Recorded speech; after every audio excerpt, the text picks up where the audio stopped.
Huwag mong pansinin ang nasa paligid mo.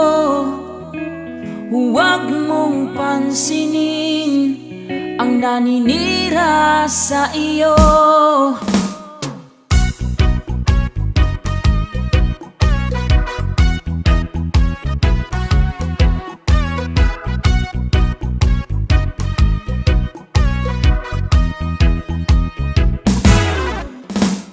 Huwag kang sumuko at huwag mawawala ng pag-asa.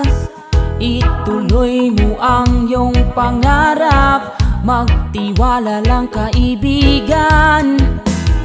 Isipin mo ang iyong mga nasimulan. Walang mangyayari kung susuko na lang.